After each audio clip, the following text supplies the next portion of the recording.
ನಮಸ್ಕಾರ, ನಾನು Nutana Vasishta and welcome back to my channel. So ಇವತ್ತು ಶನಿವಾರ ಆ್ಯಕ್ಚುಲಿ. ಶನಿವಾರ ಸಮಯ 10:15 ಒಂದು ಮರ, ಒಂದು ಗಿಡ ಒಂದು ಮರ ಆಗಿ ಎಷ್ಟು ನಮಗೆ ಅನುಕೂಲ ಮಾಡಿಕೊಡತ್ತೆ ಅಂದರೆ ಮನುಷ್ಯಂಗೆ ಅಂತ ಒಂದೇ ಹೇಳಕ್ಕೆ ಬರಲ್ಲ, ಇಡೀ ಪ್ರಕೃತಿಗೆ, ಅಂದರೆ ಇಡೀ ಭೂಮಿಗೆ, ಇಲ್ಲ ಪ್ರಕೃತಿಗೆ. ಸೊ ಅದು ಏನು ಕಾರ್ಬನ್ ಡೈಆಕ್ಸೈಡ್ ತಗೊಂಡು ಆಕ್ಸಿಜನ್ ಕೊಡುತ್ತೆ ನಮಗೆ. ಸೊ ಈ ಥರ ಆಕ್ಸಿಜನ್ ಸಪ್ಲೈ ಮಾಡುತ್ತೆ ನಮಗೆ. ಸೊ ಹೀಗಿರುವಾಗ ನಾವು ಅಂದರೆ ಪ್ರಕೃತಿ ಮುಂದೆ ವಂಚ ಏನೂ ಅಲ್ಲ. ಇದು ಒಂದು ಮರದ ಏನು ಪ್ರಕೃತಿಗೆ ಕೊಡುಗೆ. ಹಾಗೆ ಎಷ್ಟೋ ಒಂದು ಪಕ್ಷಿಗಳಿಗಾಗಿರ್ಬೋದು, ಪ್ರಾಣಿಗಳಿಗಾಗಿರ್ಬೋದು ಅವಕಾಶ ಮಾಡಿಕೊಡುತ್ತೆ, ಅಂದರೆ ಇರೋಕ್ಕೆ ಜಾಗ ಮಾಡಿಕೊಟ್ಟಿರುತ್ತೆ. ಸೊ ಹೀಗಿದ್ದಾಗ ಎಷ್ಟೋ ಒಂದು ಮರಗಳು 100 ವರ್ಷ 1000 ವರ್ಷ ಅಂದರೆ ಬದುಕತ್ತಂತೆ. ಸೊ ಇವತ್ತು ಕೂಡ ನಿಮಗೆ ಹಾಗೆ ಒಂದು ಸುಮಾರು 100 ವರ್ಷ ಅಂದರೆ ಇವಾಗಲೂ ಕೂಡ ಇದೆ ಅಂಥ ಮರನ ತೋರ್ಸಕ್ಕೆ ಹೋಗ್ತಾ ಇದ್ದೀನಿ. ಸುಮಾರು 400 ವರ್ಷ ಅದಕ್ಕೆ ಈಗ ವಯಸ್ಸು ಅಂತ ಹೇಳ್ಬೋದು. ಆ ಮರಕ್ಕೆ ಗೊತ್ತಾಗಿರ್ಬೋದು ಯಾವುದ್ರ ಬಗ್ಗೆ ಮಾತಾಡ್ತಾ ಇದ್ದೀನಿ ಅಂತ. ಈವನ್ ತಮ್ನೈಲಲ್ಲೂ ಮೇ ಬಿ ನಿಮ್ಗೆ ಹಿಂಟ್ ಸಿಗಂಗಿರ್ಬೋದು. ಸೊ ಅದು ನಮ್ಮ ಮನೆಯಿಂದ, ಅಂದರೆ ನಾನಿರೋ ಜಾಗದಿಂದ ಸುಮಾರು ಒಂದು 20-27 ಕಿಲೋಮೀಟ್ರ್ ಆಗುತ್ತೆ. ಸ್ವಲ್ಪ ಟ್ರಾಫಿಕ್ ಇದೆ ಈ ಕಡೆ.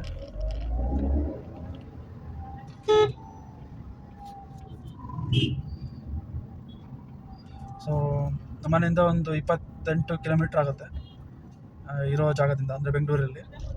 ಸೊ ಅದು ದೊಡ್ಡ ಆಲದ ಮರ ಅಂತ. ಈ ಮರದ ಒಂದು ಇತಿಹಾಸ ಹೇಳಬೇಕು ಅಂದರೆ ಸುಮಾರು 1600ನೇ ಇಸ್ವಿ ಶುರುವಿನಲ್ಲಿ ಈ ಮರದ ಒಂದು ಅಂದರೆ ಹುಟ್ಟಿದ್ದು ಅಂತ ಹೇಳ್ಬೋದು. ಅಂದರೆ ಗಿಡ ಆಗಿ ಮರ ಆಗಿರುತ್ತೆ. ಈಗ ಸುಮಾರು 28 ಮೀಟ್ರು ಅಂದರೆ 90 ಅಡಿ ಅಷ್ಟು ಹೈಟು ಇದೆ. ಮತ್ತು ಒಂದು 3 ಎಕರೆಲೇನೋ ಇದು ವಿಸ್ತೀರ್ಣ ಹೊಂದಿದೆ. ಆಲದ ಮರ ಅಲ್ಲ.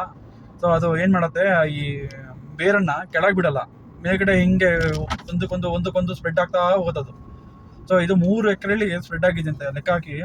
ಎಷ್ಟು ಪ್ರಾಣಿ, ಆಮೇಲೆ ಎಷ್ಟು ಪ್ರಾಣಿ ಅನ್ನೋಕ್ಕಿಂತ ಎಷ್ಟು ಪಕ್ಷಿಗಳಿಗೆ ಇದು ಜಾಗ ಮಾಡಿಕೊಟ್ಟಿರ್ಬೋದು ಅಂತ ಅಲ್ವಾ. ಅದೊಂದು ನೋಡೋಕ್ಕೆ ಅಂತಲೇ ಹೋಗ್ತಾ ಇದ್ದೀನಿ.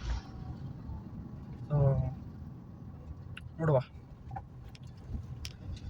ನಾನು ತುಂಬ ಎಕ್ಸೈಟ್ ಆಗಿದ್ದೀನಿ. ಅಂದರೆ ಯಾವ ಥರ ಇರ್ಬೋದು ಅಂತ. ನಾನಂದರೆ ನೋಡಿದ್ದೀನಿ, ಮರ ಅಲ್ಲ, ದೊಡ್ಡ ಮರ ಅಲ್ಲ, ನಮ್ಮ ಊರ ಕಡೆ ಅಜ್ಜನ ಮನೆ ಕಡೆ ಎಲ್ಲ ನೋಡಿದ್ದೀನಿ. ಬಟ್ ಅದೇ 3 ಎಕರೆಯಲ್ಲಿ ದೊಡ್ಡಕ್ಕಿದ್ದು ಅಂದರೆ ಸ್ಪ್ರೆಡ್ ಆಗಿದೆ ಅಂತ ಇದೆಯಲ್ಲ, ಈ ಥರ ದೊಡ್ಡ ಮರ ನೋಡಿಲ್ಲ. ಸೊ ಇದು ಇಂಡಿಯಾದಲ್ಲಿ 3ನೇದೋ 2ನೇದೋ, I think, if I am not wrong, biggest. So first one ತೆಲಂಗಾಣದಲ್ಲೋ ಆಂಧ್ರ ಪ್ರದೇಶಲ್ಲೋ ಏನೋ ಇದೆ. ಅದು ಹೆಚ್ಚು ಕಮ್ಮಿ ಒಂದು 5 ಎಕರೆನೂ ಸ್ಪ್ರೆಡ್ ಆಗಿರ್ಬೇಕು ಅದು. ಸೊ ಇದು ಅಂತ ಹೇಳ್ತಾರೆ, ಅದು ಏನೋ ಏಷ್ಯಾ ಏನೋ ಹೇಳ್ತಾರೆ, ಅಂದರೆ ನಂಬರ್ 1 ಲಾರ್ಜೆಸ್ಟ್ ಅಂತ ಹೇಳಿ, ಅಂದರೆ ವಿಸ್ತೀರ್ಣ ಹೊಂದಿರೋ ಇದರಲ್ಲಿ. ನೋಡುವ ಹೇಗಾಗತ್ತೆ ಏನು ಅಂತ. ಅಲ್ಲ, ಶನಿವಾರ ಆಗಿದ್ದಕ್ಕೆ ಸ್ವಲ್ಪ ಟ್ರಾಫಿಕ್ ಇದೆ.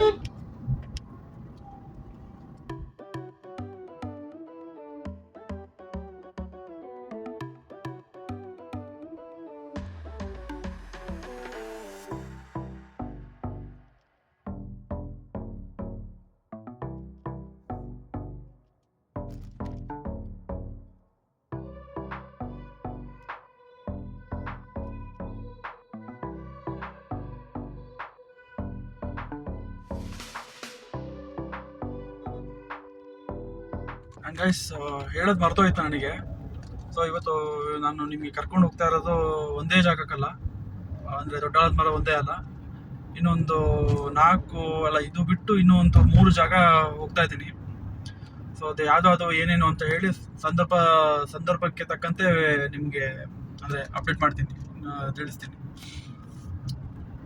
ಸೊ ಇವಾಗ ಆಲ್ಮೋಸ್ಟ್ ಸ್ವಲ್ಪ ಬೆಂಗಳೂರು ಅಂದರೆ ಸಿಟಿ ಈ ಕಡೆಯಿಂದ ಚೂರು ಬರ್ತಾ ಇದ್ದೀನಿ. ಇವಾಗ ಸ್ವಲ್ಪ ಟ್ರಾಫಿಕ್ ಓಕೆ ಕ್ಲಿಯರ್ ಇದೆ. ಸೊ ಸದ್ಯಕ್ಕೆ ವೈಂಡ್ ಅಪ್ ಮಾಡ್ತಾ ಇದ್ದೀನಿ.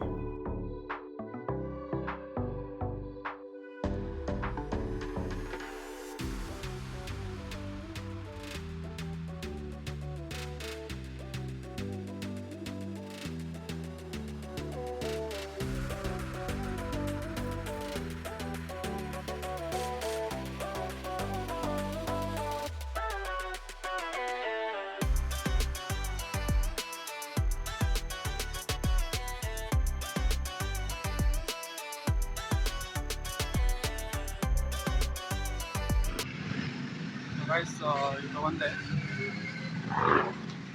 ಈಗ ಒಂದು ರೂಮ್ಗೂ ಬಾಕ್ ಮಾಡ್ಕೊಂಡ್ಬಿಟ್ಟು ಸುತ್ತ ಈ ಥರ ಪಾತ್ರೆ ಯೂಸ್ ಮಾಡಿದ್ದಾರೆ. ಈಗ ಬೆಂಚಸ್ ಹಾಕಿದ್ದಾರೆ, ಬೇಕಾದ್ರೆ ಕೂರ್ಬೋದು. ಆ್ಯಂಡ್ ಇದಕ್ಕೆ ಎಂಟ್ರಿ ಫೀಸ್ ಇಲ್ಲ. ಪಾರ್ಕಿಂಗು ಅಂದರೆ ರೋಡ್ ಸೈಡಿಗೆ ನಿಲ್ಲಿಸ್ಬೋದು ನೀವು. ಕಾರ್ ತಂದಿದ್ರೆ ರೋಡ್ ಸೈಡಿಗೆ ಬೇಕು ನಿಲ್ಲಿಸ್ಬೋದು.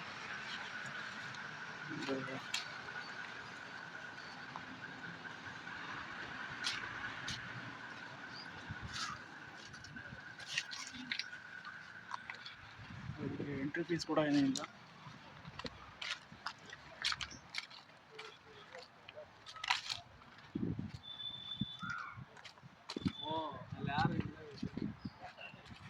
ಚೆನ್ನಾಗಿರುತ್ತದೆ, ಪ್ರಶಾಂತವಾಗಿದೆ.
ಎಲ್ಲ ನೋಡ್ತಾ ಇರ್ಬೇಕು ಗೈಸ್. ದೊಡ್ಡಕ್ಕೆ ಚೆನ್ನಾಗಿ ದಪ್ಪಿದೆ ಮಂಗ.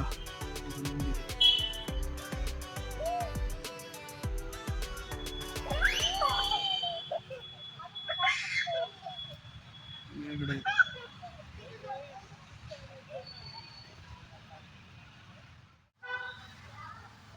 ಗೈಸ್ ಈಗ ಇಲ್ಲ ಕಡೆ ಬೆಂಚಲ್ಲಿ ಕುತ್ಕೊಂಡಿದ್ದೀನಿ. ಇದೆಲ್ಲ ನೋಡ್ತಾ ಇರ್ಬೋದು. ಬೆಂಚ್ ಹಾಕಿದ್ದಾರೆ. ಅರೌಂಡ್ ಓವರಾಲ್ ಸರ್ಕಮ್ಸ್ಟೆನ್ಸ್ ಇಲ್ಲಿ ಒಂದು 3 ಕಿಲೋಮೀಟರ್ ಸಾರಿ 3 ಎಕರ್ಸ್ ಇದೆ ಅಂತ ಹೇಳ್ತಾರೆ. ಆ್ಯಂಡ್ ಪಾರ್ಕಿಂಗು ಕೂಡ ಏನೂ ತೊಂದರೆ ಇಲ್ಲ.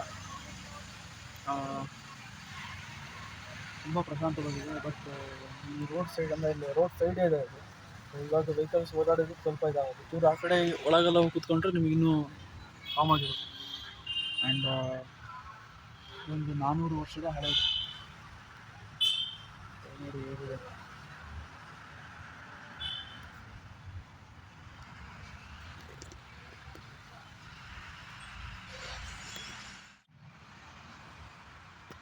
ಗೈಸ್ ನೀವು ಈ ಕಡೆ ನೋಡ್ತಾ ಇರ್ಬೋದು, ಒಂದಷ್ಟು ಈಡಿಯಟ್ಸು ಮರನೂ ಬಿಟ್ಟಿಲ್ಲ. ಏನೇನೋ ಅವ್ರ ಹೆಸರು ಇನ್ಷಿಯಲ್ಲು ಎಲ್ಲ ಕೆತ್ತಿಟ್ಟಿದೆ. ದಯವಿಟ್ಟು ಹಿಂಗೆ ಯಾರು ಮಾಡೋಕ್ಕೆ ಹೋಗ್ಬೇಡಿ. ಆಮೇಲೆ ಇಲ್ಲಿ ತುಂಬ ಮಂಗಗಳಿದೆ.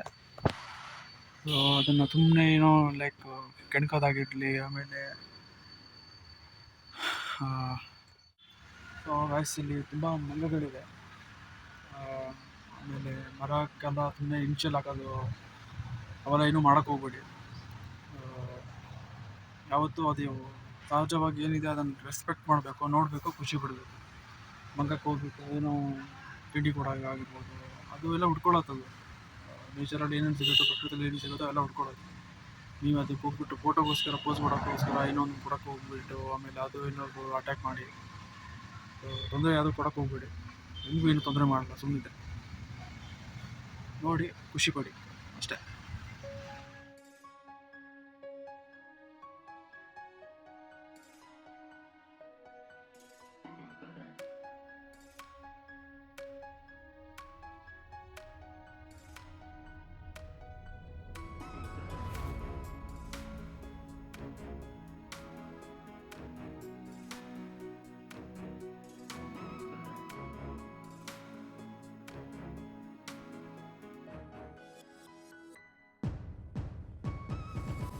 ಗೈಸ್ ಇಲ್ಲಿ ಅಲ್ಲೊಂದು ಕಡೆ ನೋಡ್ಬೋದು ಮಧ್ಯ ಲೈಕ್ ಕಂಟಿನ್ಯೂಟಿ, ಇಲ್ಲೆಲ್ಲ ಕಂಟಿನ್ಯೂಟಿ ಇದೆ ನೋಡಿ. ಈ ಥರ ಎಲ್ಲ ಕಂಟಿನ್ಯೂಟಿ ಇದೆಯಲ್ಲ. ಸೊ ಇಲ್ಲಿ ಡಿಸ್ಕಂಟಿನ್ಯೂ ಆಗಿದೆ ನೋಡಿ, ಬಿದ್ದೋಗ್ಬಿಟ್ಟಿದೆ. ಸೊ ವಯಸ್ಸಾದಂಗೆ ಅದೆಲ್ಲ ಬಿದ್ದೋಗ್ತಾ ಬರುತ್ತೆ, ಮತ್ತೆ ಹಾಡ್ಕೊತಾ ಬರುತ್ತೆ. ಆ್ಯಂಡ್ ಅಲ್ಲೊಂದು ಮುನೇಶ್ವರ ದೇವಸ್ಥಾನ ಕೂಡ ಇದೆ, ಒಳಗೆ ಬರ್ತೀವಿ. ಹಾಗೆ ಇನ್ನೊಂದಷ್ಟು ಈಡಿಯಟ್ಸ್ ಮತ್ತೆ ಏನೋ ಒಂದಷ್ಟು ಇಡಿಯಟ್ ಹೋಗಿದ್ದಾರೆ, ಕೆತ್ಬಿಟ್ಟು ಹೋಗ್ಬಿಟ್ಟಿದ್ದಾರೆ.